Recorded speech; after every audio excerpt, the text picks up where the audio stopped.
Hello students, welcome to our YouTube channel art and study. तो students, last video में हमने देखा था बायोलॉजी से टॉपिक कोशिका व कोशिकांग का फर्स्ट पार्ट, जिसमें हमने पढ़ा था कोशिका की संरचना के बारे में और देखा था कोशिका में कौन कौन से अंग पाए जाते हैं। तो अब हम कोशिका में पाए जाने वाले अंगों को डिटेल से पढ़ेंगे। तो चलिए शुरू करते हैं आज के वीडियो को। तो सबसे पहले हम जिस संरचना के बारे में पढ़ेंगे वो है माइटोकॉन्ड्रिया। तो माइटोकॉन्ड्रिया किस प्रकार की संरचना है स्टूडेंट्स? तो माइटोकॉन्ड्रिया एक गोलाकार व सूत्राकार संरचनाएं होती है।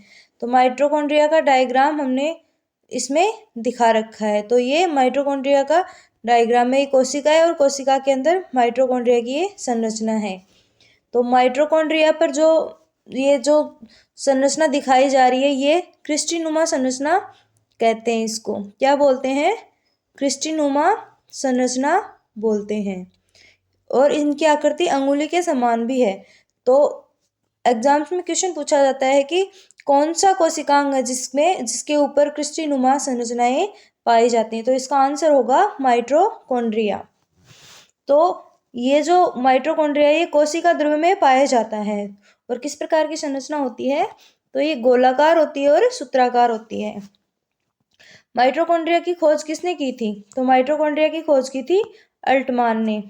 और कब की थी? 1890 ईस्वी में की थी माइटोकॉन्ड्रिया की खोज। तो माइटोकॉन्ड्रिया की खोज अल्टमान ने की थी और इन्होंने माइटोकॉन्ड्रिया को क्या नाम दिया था?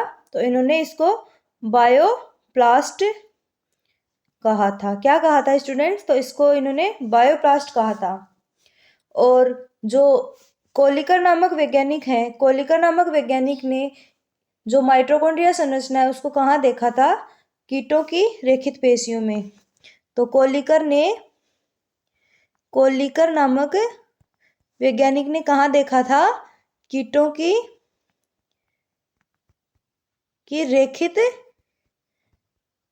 रेखित पेशियों में। तो ये थी कोशिका की संरचना के बारे में और इसकी खोज के बारे में। और जो सी बेंडा नामक वैज्ञानिक थे उन्होंने इसको माइटोकॉन्ड्रिया नाम दिया था। सबसे पहले नाम दिया था माइटोकॉन्ड्रिया। किसने दिया था? सी बेंडा ने। और कब दिया था? 1897 ईस्वी में। तो ये था माइटोकॉन्ड्रिया की संरचना के बारे में। और अब जो स्केबिट्स नामक जो वैज्ञानिक थे उन्होंने माइटोकॉन्ड्रिया को क्या कहा था? कोशिका का शक्ति गृह कहा था। तो कोशिका का शक्ति गृह किसने कहा था? तो कोशिका का शक्ति गृह पावर हाउस ऑफ सेल किसने कहा था? तो ये वैज्ञानिक थे, इनका नाम था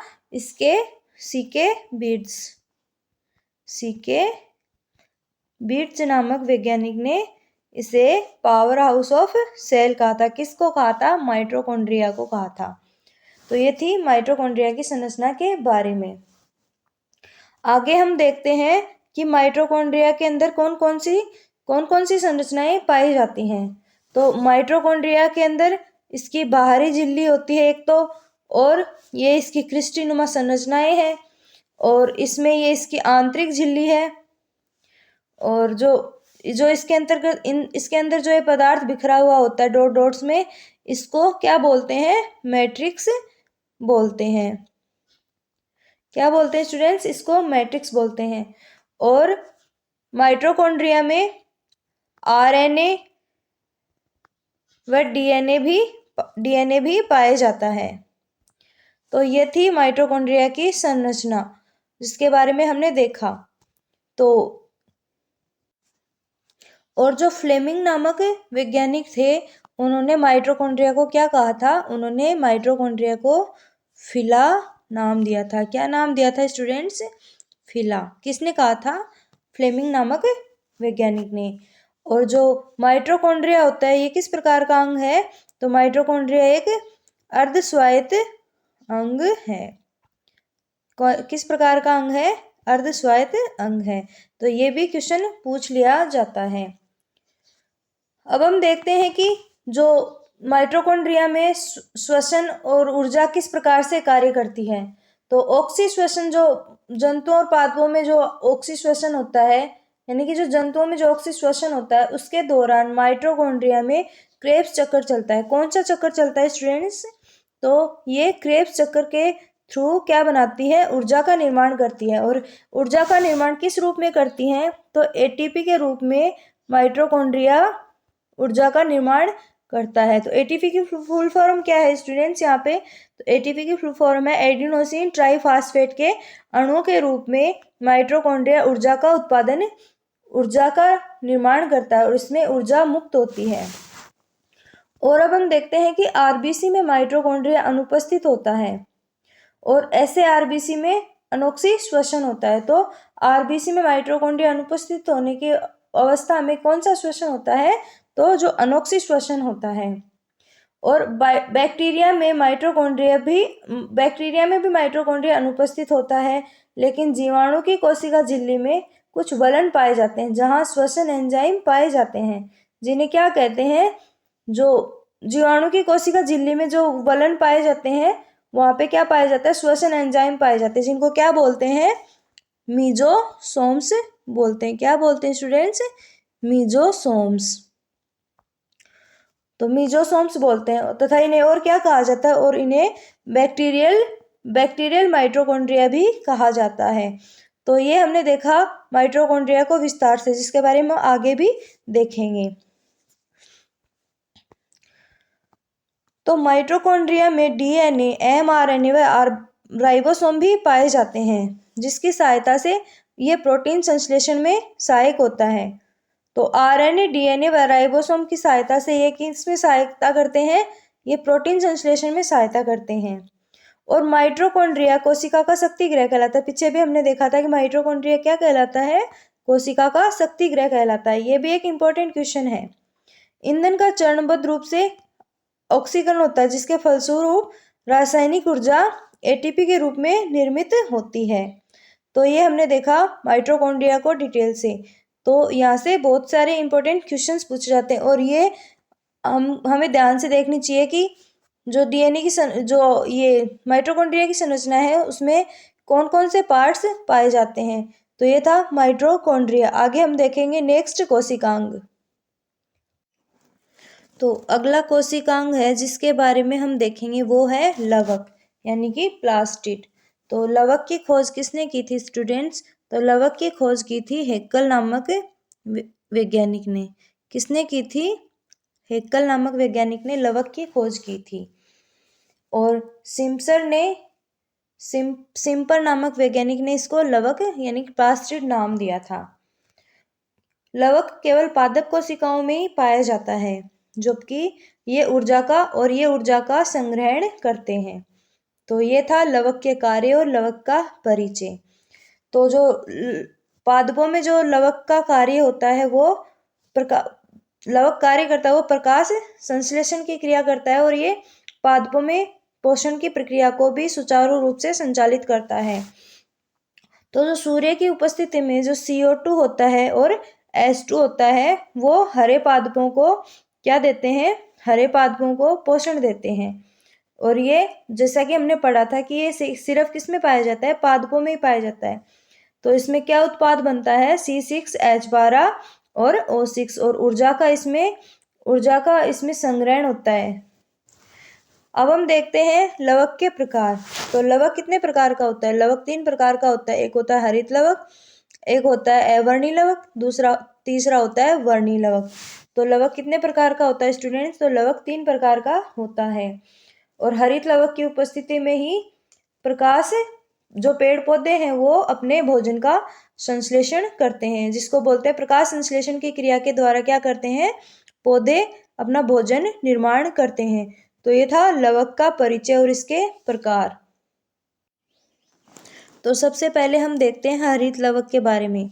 तो ये किस प्रकार का होता है? तो हरित लवक हरे रंग का होता है, क्योंकि इसके अंदर एक हरे रंग का पदार्थ पाया जाता है, जिसको क्या बोलते हैं? पर्णहरित बोलते हैं, जिसके कारण ही पेड़ पौधों में हरा रंग पाया जाता है। तो किस लवक के कारण पाया जाता है? वो क्लोरोप्लास्ट यानी कि हरित लवक के कारण ही पाया जाता है। तो हरे पौधों के वायवीय भागों जैसे तना, पत्ती आदि कोशिकाओं में क्या पाया जाता है? हरित लवक पाया जाता है। और ये सूर्य के प्रकाश की उपस्थिति में क्या करते हैं? प्रकाश संश्लेषण की क्रिया करते हैं। इसमें क्लोरोफिल पाया जाता है जो प्रकाश का अवशोषण करता है। तो हरित लवक में क्या पाया जाता है? क्लोरोफिल पाया जाता है जो कि प्रकाश का अवशोषण करता है।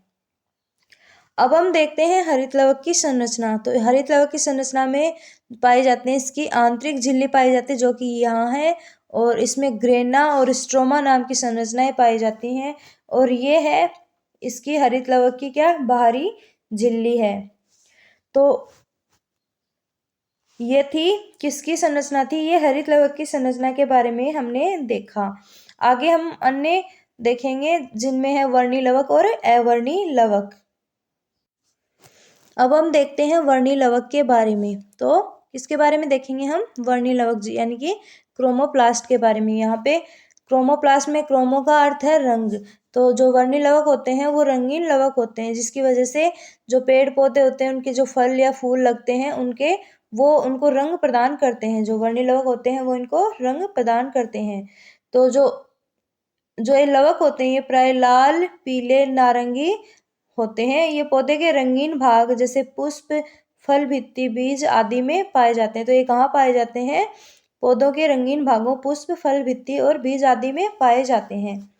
तो वर्णी लवक के अन्य उदाहरण देखते हैं, जिनमें टमाटर में तो कौन सा लवक पाया जाता है? तो लाइकोपेन नामक वर्णक पाया जाता है। तो लाइकोपेन नामक वर्णक के कारण टमाटर का रंग किस प्रकार का होता है? लाल होता है। और गाजर में कैरोटीन नामक लवक पाया जाता है, और जबकि चुकंदर में कौन सा लवक पाया जाता है स्टूडेंट्स? तो चुकंदर में विटामिन नामक लवक पाए जाते हैं। तो यहाँ से क्वेश्चंस भी पूछे जाते हैं कि कौन कौन से फलों में कौन कौन से वर्णक पाए जाते हैं, और यानी कि किस वर्णक की वजह से इनका कलर किस प्रकार का है। तो यहाँ से क्वेश्चन भी पूछे जाते हैं, तो हमें इनको ध्यान से पढ़ना चाहिए। तो आगे हम देखते हैं अवर्णी लवक के बारे में। तो अवर्णी लवक वे लवक होते हैं, ये रंगहीन होते हैं, और ये उन पादप की उन भागों की कोशिकाओं में पाए जाते हैं जहाँ पे पादप के उन भागों में पाए जाते हैं जहाँ पे सूर्य का प्रकाश सीधे रूप से नहीं पहुंच पाता।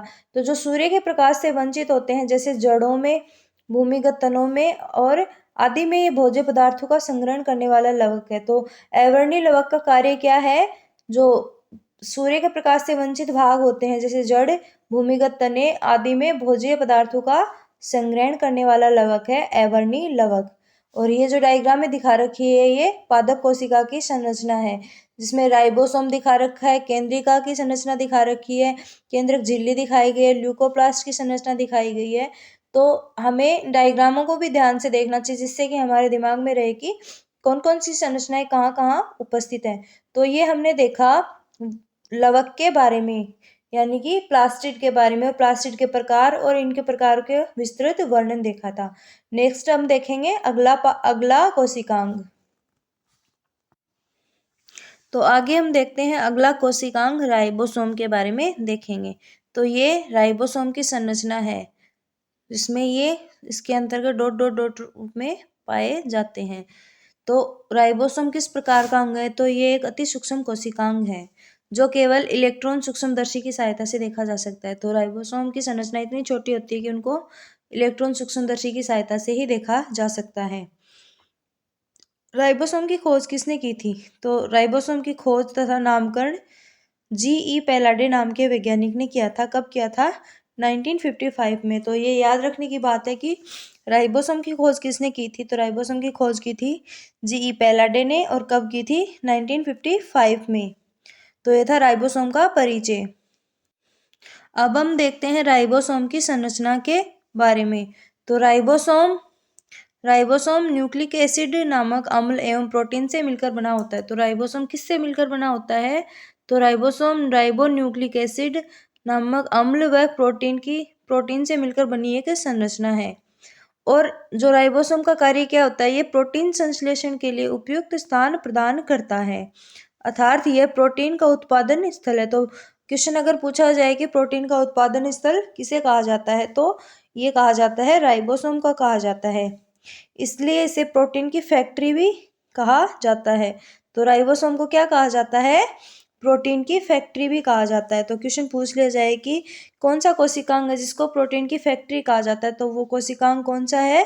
राइबोसोम। तो ये हमने देखा राइबोसोम के बारे में। आगे हम देखेंगे नेक्स्ट कोशिकांग। तो जो नेक्स्ट कोशिकांग है वो कौन सा है? कोशिका झिल्ली। तो जो कोशिका के सभी अवयव हैं वो एक झिल्ली के द्वारा घिरे हुए रहते हैं, तो इस झिल्ली को क्या कहते हैं? कोशिका झिल्ली कहते हैं। तो ये सभी प्रकार की कोशिकाओं में पाई जाती है। तो जो कोशिका झिल्ली है वो सभी प्रकार की कोशिकाओं में पाई जाती है। तो ये जंतु कोशिका में जो पाई जाने वाली कोशिका झिल्ली है वो उसकी संरचना दिखा रखी है, यानी कि जो कोशिका के जो सभी अंग हैं वो जिस जिस झिल्ली से घिरे होते हैं उन्हें कोशिका झिल्ली कहते हैं। और ये जो संरचना है कोशिका झिल्ली, ये प्रोटीन व फास्फोलिपिड से बनी हुई एक त्रिस्तरीय आवरण है। तो किससे बनी हुई होती है किस कोशिका झिल्ली? प्रोटीन व किससे बनी हुई होती है? प्रोटीन व फास्फोलिपिड से। किससे? प्रोटीन व फास्फोलिपिड से। तो यहाँ से भी इम्पोर्टेंट क्वेश्चन पूछा जाता है कि कोशिका झिल्ली किन किन से पदार्थों से मिलकर बनी हुई होती है, तो वो है प्रोटीन व फास्फोलिपिड से मिलकर बनी हुई होती है। और जो कोशिका झिल्ली होती है वो एक अर्धपारगम्य झिल्ली होती है और ये जीव द्रव्य की रक्षा करती है। क्या कार्य करती है? जीव द्रव्य की रक्षा करती है तथा जंतु कोशिका को निश्चित आकार प्रदान करती है। जो कोशिका झिल्ली का मुख्य कार्य क्या है? ये कोशिका झिल्ली जंतु कोशिका को निश्चित आकार प्रदान करती है। और ये जो संरचना दिखाई गई है जीवाणु की कोशिका झिल्ली के बारे में बताया गया है। ये जो संरचना है वो क्या है? जीवाणु की कोशिका झिल्ली है। कोशिका झिल्ली का अब हम देखते हैं मुख्य कार्य क्या होता है। तो कोशिका झिल्ली का मुख्य कार्य होता है कोशिका के अंदर जाने वाले एवं अंदर से बाहर आने वाले पदार्थों का निर्धारण करती है। जैसे कि हमने कहा था कि कोशिका एक अर्धपारगम्य झिल्ली है, तो जो कोशिका झिल्ली होती है वो जो पदार्थ होते हैं कोशिका में, जो अंदर और बाहर जाने वाले पदार्थ होते हैं, उनका निर्धारण करती है कि कौन सा पदार्थ कोशिका के अंदर जाएगा और कौन सा कोशिका से निष्कासन करना है। तो ये थी कोशिका झिल्ली की संरचना के बारे में डिटेल से वर्णन। अब हम देखते हैं अगला कोशिकांग गोल्जी काय, जिसको बोलते हैं गोल्जी बॉडी। तो गोल्जी बॉडी की खोज किसने की थी स्टूडेंट्स? तो गोल्जी बॉडी की खोज की थी कैमिलो गोल्जी नामक वैज्ञानिक ने की थी। किसने की थी? कैमिलो गोल्जी नामक वैज्ञानिक ने। तो कैमिलो गोल्जी नामक वैज्ञानिक ने किसकी खोज की थी? गोल्जी बॉडी की खोज की थी। तो ये है गोल्जी काय की संरचना, जिसके अंतर्गत ये किस प्रकार की संरचना होती है? जालिका नुमा नलिकाओं या पुट्टिकाओं से बना एक जटिल संगठन होता है और छोटी गोल पुट्टिकाओं से घिरा हुआ रहता है। तो जो गोल्जी काय होता है वो किन से घिरा हुआ होता है? छोटी गोल पुट्टिकाओं से घिरा हुआ होता है। जालिका नुमा पुट्टिकाएं भी कहते हैं इनको। और इसकी खोज किसने की थी? 1898 में कैमिलो गोल्जी नामक वैज्ञानिक ने की थी। और यदि कोई पदार्थ कोशिका से बाहर स्रावित होता है तो उस पदार्थ वाली पुट्टिकाएं उसे कोशिका झिल्ली के माध्यम से बाहर निकाल देती हैं। इस प्रकार गोल्जी काय को हम कोशिका के अणुओं का यातायात प्रबंधक भी कहते हैं। तो ये क्वेश्चन पूछा भी जाता है कि कोशिका का यातायात, हमारे शरीर का यातायात प्रबंधक अंग कौन सा है? तो उस क्वेश्चन का आंसर होगा गोल्जी काय। तो ये हमने देखा गोल्जी बॉडी के बारे में। अब हम देखते हैं अगला कोशिकांग लाइसोसोम। तो कौन सा है अगला कोशिकांग? लाइसोसोम। तो सबसे पहले हम देखते हैं लाइसोसोम की खोज किसने की थी? क्रिश्चियन डी डुवे ने। तो किसने की थी? क्रिश्चियन डी डुवे ने 1955 में लाइसोसोम की खोज की थी। ये एकल झिल्ली युक्त गोल थैलीनुमा संरचना होती है। तो ये किस प्रकार की संरचना होती है? एकल झिल्ली युक्त गोल तथा छोटी थैलीनुमा संरचना होती है। तो ये था लाइसोसोम की संरचना। अब हम देखते हैं लाइसोसोम का कार्य। तो लाइसोसोम का कार्य क्या होता है? तो इसका सबसे प्रमुख कार्य होता है कि जो कार्य बाहरी पदार्थों का भक्षण एवं पाचन करना क्या होता है, लाइसोसोम का प्रमुख कार्य होता है। तो लाइसोसोम में लगभग 40 प्रकार के जल अपघटनीय एंजाइम भरे हुए होते हैं। तो लाइसोसोम में क्या पाया जाता है, जल अपघटनीय एंजाइम। तो क्वेश्चन पूछा जाए कि कौन सा कोशिकांग है जिसमें जल अपघटनीय एंजाइम पाए जाते हैं, तो वो है लाइसोसोम। और कितने प्रकार के, लगभग 40 प्रकार के वो जल अपघटनीय एंजाइम रखता है। तो इसकी प्रकृति के आधार पर इसे आत्मघाती थैली भी कहा जाता है। यानी कि ये जो लाइसोसोम होता है वो भारी पदार्थों का क्या करता है, भक्षण या पाचन करता है। तो इसी वजह से इसको क्या कहा जाता है, आत्मघाती थैली भी कहा जाता है। और ये दिखाई गई जो संरचना है वो ये है लाइसोसोम की संरचना। इसमें जो ये कोशिका की संरचना जिसमें लाइसोसोम डॉट डॉट रूप में दिखाया गया है, ये लाइसोसोम की संरचना है। अगला कोशिकांग है अंतःप्रद्रवी जालिका। तो अंतःप्रद्रवी जालिका 2 प्रकार की होती है। तो अंतःप्रद्रवी जालिका कितने प्रकार की होती है, 2 प्रकार की। तो पहली है खुरदरी अंतःप्रद्रवी जालिका और दूसरी है चिकनी अंतःप्रद्रवी जालिका। तो हम देखते हैं कि जो चिकनी अंतःप्रद्रवी जालिका है, यानी कि सॉफ्ट एंडोप्लाज्मिक रेटिकुलम, यानी कि SER। तो इसमें जो SER होती है इसमें राइबोसोम नहीं पाया जाता। तो SER में राइबोसोम नहीं पाया जाता, ये ध्यान रखने की बात है। और ये प्रोटीन संश्लेषण में भी भाग नहीं लेती। तो जो चिकनी अंतःप्रद्रवी जालिका होती है वो प्रोटीन संश्लेषण में भाग नहीं लेती। अब हम देखते हैं खुरदरी अंतःप्रद्रवी जालिका के बारे में, यानी कि रफ एंडोप्लाज्मिक रेटिकुलम। तो इसकी बाहरी सतह पर राइबोसोम लगे हुए होते हैं।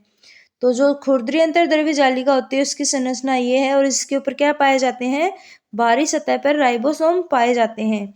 और राइबोसोम का कार्य हमने पीछे भी देखा था कि राइबोसोम प्रोटीन संश्लेषण का कार्य करता है।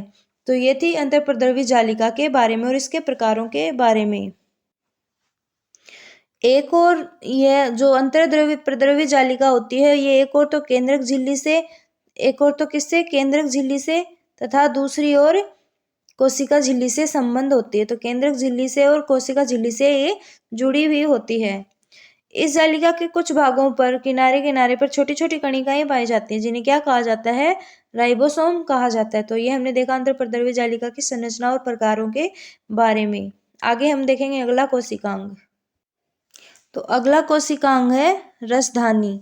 तो अगला कोशिकांग का क्या नाम है, रसधानी। यह कोशिका की एक निर्जीव संरचना होती है जिसमें तरल पदार्थ भरा हुआ होता है। तो ये रसधानी किस प्रकार की संरचना है, ये कोशिका की एक निर्जीव संरचना है और इसमें क्या भरा हुआ होता है, एक तरल पदार्थ भरा हुआ होता है। जंतु कोशिकाओं में यह अनेक व बहुत छोटी होती है। मतलब ये छोटे छोटे पॉइंट्स के रूप में पूरी रसधानी बिखरी होती है, किसमें, जंतु कोशिकाओं में। परंतु पादप कोशिकाओं में ये प्राय बहुत बड़ी होती है और केंद्र में स्थित होती है। तो ये थी रसधानी की संरचना। रसधानियों को कोशिका का भंडार भी कहते हैं क्योंकि इसमें खनिज लवण, शर्कराएं, कार्बनिक अम्ल, ऑक्सीजन, कार्बन डाइऑक्साइड और विभिन्न रंग तथा अपशिष्ट पदार्थ घुले हुए होते हैं। तो रसधानी को क्या कहा गया है स्टूडेंट्स, ये इंपॉर्टेंट बात है, यहाँ से क्वेश्चन पूछने की पूरी संभावना है कि रसधानी कोशिका का भंडार भी कहलाते हैं, जिसमें क्योंकि इसमें बहुत से महत्वपूर्ण खनिज पदार्थ, खनिज लवण, शर्कराएं, कार्बनिक एसिड्स, ऑक्सीजन, कार्बन डाइऑक्साइड, विभिन्न प्रकार के रंग और अन्य अपशिष्ट पदार्थ घुले हुए रहते हैं। तो ये थी रसधानी। वेसल्स। अगली संरचना है तारककाय। तो हमने कोशिका के कितने पार्ट्स को देख लिया, जिसमें हमने कोशिका झिल्ली पढ़ी, गोल्जी बॉडी पढ़ी, लाइसोसोम पढ़ा, लवक पढ़ा यानी प्लास्टिड के बारे में देखा। तो अगला और लास्ट जो कोशिकांग है वो है तारककाय। तो तारककाय के अंदर एक या दो कण जैसी संरचना होती है जिनको क्या कहते हैं, तो उनको बोलते हैं सेंट्रियोल कहा जाता है। क्या कहा जाता है, सेंट्रियोल कहा जाता है। और तारककाय का मुख्य कार्य क्या है, तो तारककाय का मुख्य कार्य ये समसूत्री विभाजन में ध्रुव का निर्माण करता है। तो जब कोशिका विभाजन होता है उसमें जो समसूत्री विभाजन होता है उसमें ये ध्रुव का निर्माण करता है। तो ये था तारककाय और उसका कार्य। अब हम देखते हैं केंद्रक के बारे में। तो केंद्रक की खोज किसने की थी स्टूडेंट्स? तो केंद्रक की खोज की थी रॉबर्ट ब्राउन नामक वैज्ञानिक ने। कब की थी? 1831 में। और कोशिका की खोज किसने की थी? रॉबर्ट हुक नामक वैज्ञानिक ने। तो ये था केंद्रक। तो रासायनिक रूप से केंद्रक का निर्माण किससे मिलकर बना हुआ होता है? तो केंद्रक 70% तो उसमें प्रोटीन पाया जाता है, 10% डीएनए पाया जाता है, 2-3% मात्रा में राइबोसोम न्यूक्लिक एसिड पाया जाता है, जबकि 3 से 5% लिपिड बना हुआ होता है।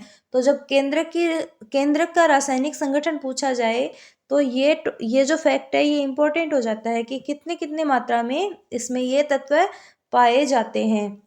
तो ये हम देख रहे हैं जो डायग्राम है ये केंद्रक की संरचना का है। केंद्रक